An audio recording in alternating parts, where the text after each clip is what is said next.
What's going on out there, Mystical Illuminations family? I hope you are all having an amazing day out there. And I want to apologize if there's any noise or whatever in the background. It's just this video definitely wanted to be done outside, maybe doing more videos like this outside too.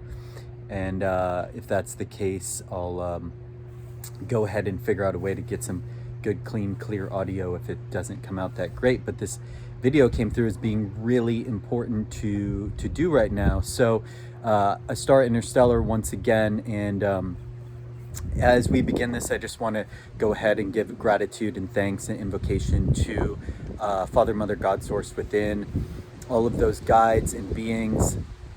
In particular, especially want to give deep gratitude and thanks to the dRAagON collectives for being here with us today in these prayers and shares, and just go ahead and intend that only that which is of the highest and best timeline for myself and anyone listening be shared and transmitted today. I also want to give special thanks to Sacred Fire Medicine here and all of the elements, of course, present here with us.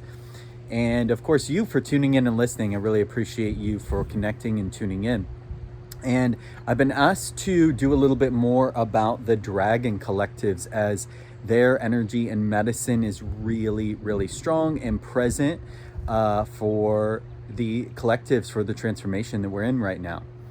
And that is for a few reasons.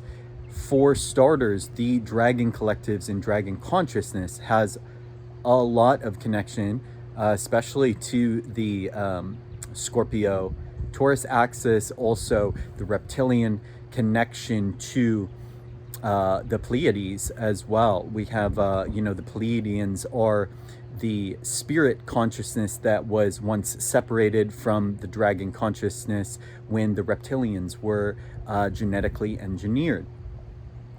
And of course, Venus is passing over the Pleiades right now.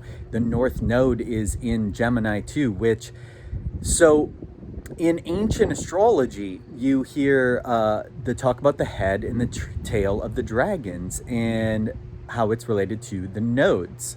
And well, why is this? Well, I can go ahead and explain a lot about the dRAagON consciousness and collectives and weave it all together for you. So to understand the dRAagON collectives, I have to go back to actually the source, the beginning of the universe, the beginning of when this universe was created, when the sexual electrical force of the masculine stimulated the womb, the magnetic ferrofluid of the womb of chaos, quote unquote, or the unmanifest, and it started to stir it and spiral it into being cymatically through frequencies of light and sound.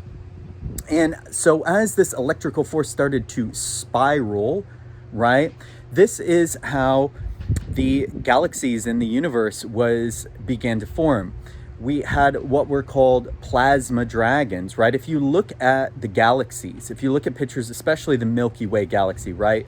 You see these spiraling arms of the Milky Way galaxy, right? These are literally very large consciousnesses, dragons, celestial dragons of plasma. This is consciousnesses. This is, the original consciousness of Sophia and her consort, Christos, right? This is that plasma dragon consciousness, right? So as these very high intelligences begin to spiral and move in the womb and separate and spiral out galactic DNA. This is how the galaxy is formed. This is spiral forces, okay? And of course, this spiral force began to condense into stars, into planetary systems, into constellations as it began to spiral out. The spiral literally is the movement of the serpents, of the dragons, of the cosmos. And then it began to condense down further into stars and planets and humanoid type consciousnesses, right? And as this happened, now we get the elements, right? The dragons of the elements. And we can see the dragon consciousnesses all around us, because what happens is when this planet was formed, right? Like if you look up at the stars at night, you see the different constellations, right? And really what these constellations are and why there was these different lines drawn in the different constellations like that, what you're really seeing is the lining of a womb that we're inside of, right? The womb of the great mother. And so this is literally like we as children in this womb space here, we're looking out at the lining of the womb.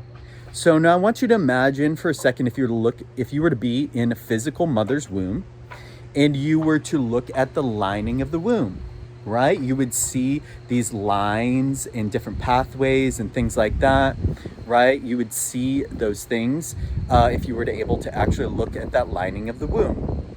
That lining of the womb literally would have the umbilical cord that would connect into produce the body. The child's body is made out of the mother's tissue in the body, right? And so this is how this works. We have the stars, celestial frequencies, got the sun, which is over there, and I can be able to see it right now.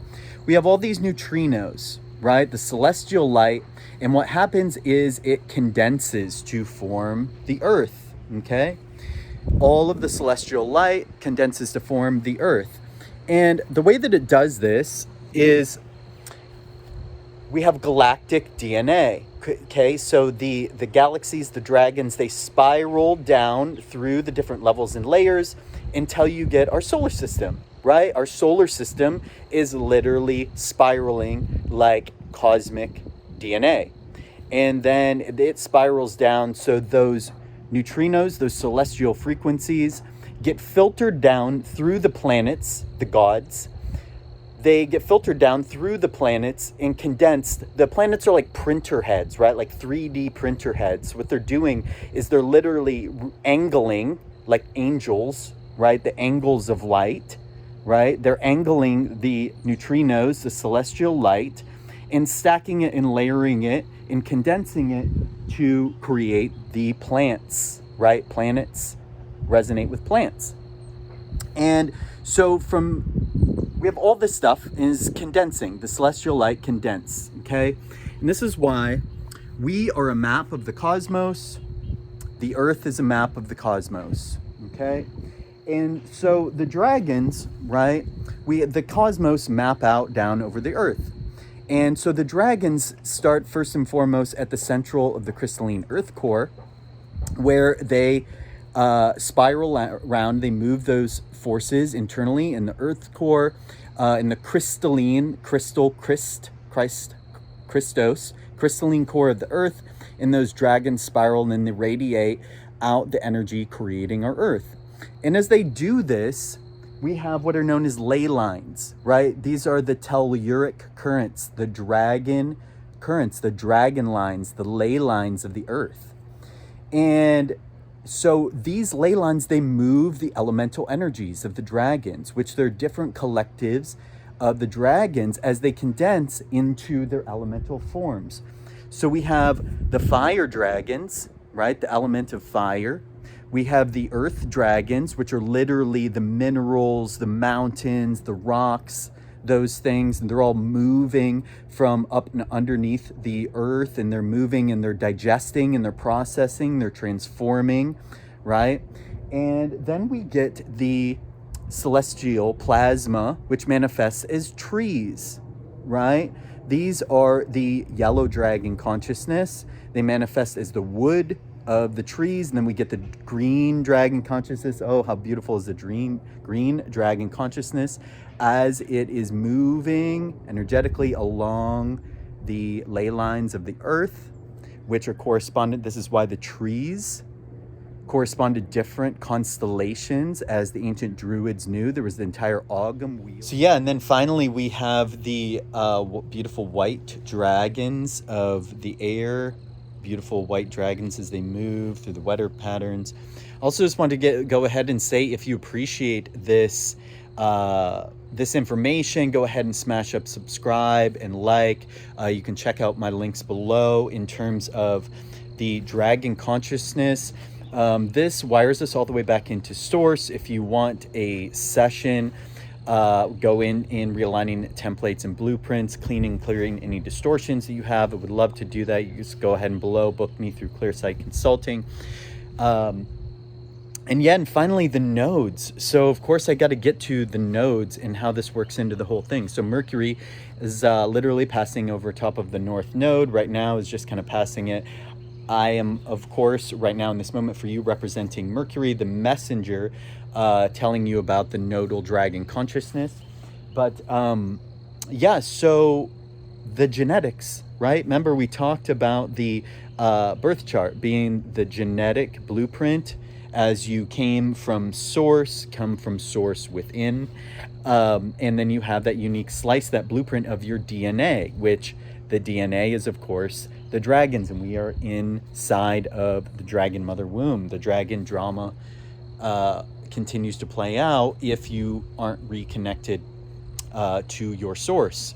And this is why people have addictions, they have dependencies, codependencies, all these things, because rather than being their own source, they're allowing the dragon spiral consciousness, the different dragon beings, addictions, chasing the dragon, as they call it, the black dragon.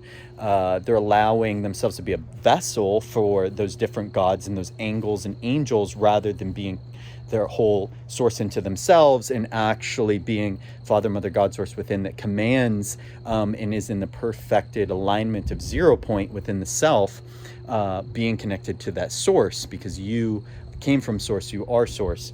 And we are all sources, of course. It's not just you, we are all sources.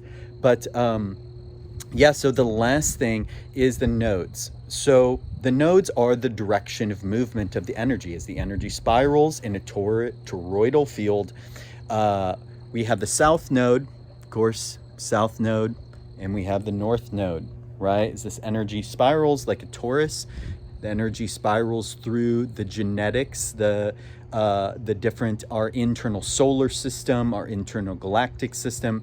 The dragon energy spirals through there. In the north node is the direction that we're going, as the energy is coming in through the north node. And you can either align with the north node or the south node. Of course, the purging happens through the south node.